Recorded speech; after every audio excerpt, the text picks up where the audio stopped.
Welcome to another episode of Cooking Good Meals. Today we're going to be making some delicious salsa. This is a very easy recipe. It takes about 8 to 10 minutes.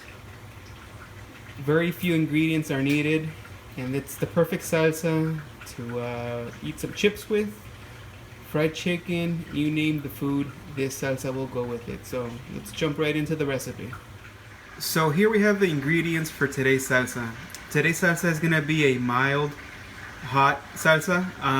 Again, you can modify these ingredients to taste. If you want to make it hotter, simply add more peppers. Maybe reduce half a tomato. If you want to make it not as hot, simply add another tomato to this recipe and you'll be good to go. It'll be a flavorful salsa, but it won't be too intense as far as the hotness level is concerned. Now for this one, we're going to be using 2 Roma tomatoes. You can use any type of tomato, but this is what we'll be using for today. 3 Serrano Peppers, a garlic clove, some diced cilantro, and some diced yellow onion. You could use yellow onion or purple onion. It really doesn't make too much of a difference.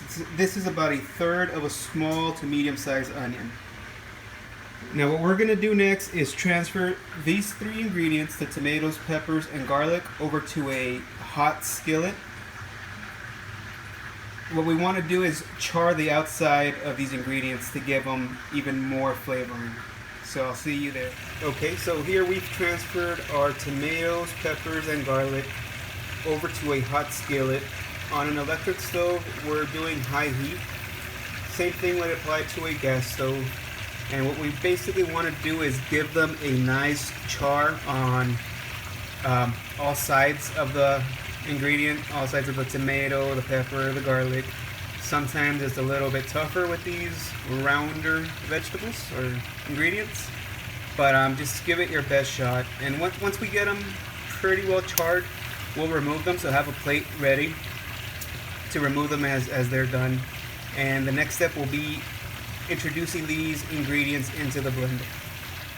So as you can see, it's been about 2 minutes on one side, and this is the char level you're going for. It's not going to be throughout the pepper or throughout the tomato, but rather a concentrated char on each side of the fruit. Again, this is for that nice salsa flavoring. So just give it another minute or so on the other end, and then we'll be removing these from the skillet and heading over to the blender. Okay, so here we have our charred ingredients, the tomatoes, the peppers, and the garlic. As you can see, it's a little bit of charring on each side of these. You don't want a complete char, or else it'll distort the flavor too much. And again, we have our cilantro and our onion. So the next step is going to be adding these into our blender. Or if you have one of those NutriBullets or Magic Bullets to make smoothies with, those also work as well. So we've added the charred ingredients into the blender, and now what we want to do, here's the trick. We're going to add about 2/3 of the diced onion into the blender. We're going to blend all these ingredients together, and we want to leave some of this onion unblended.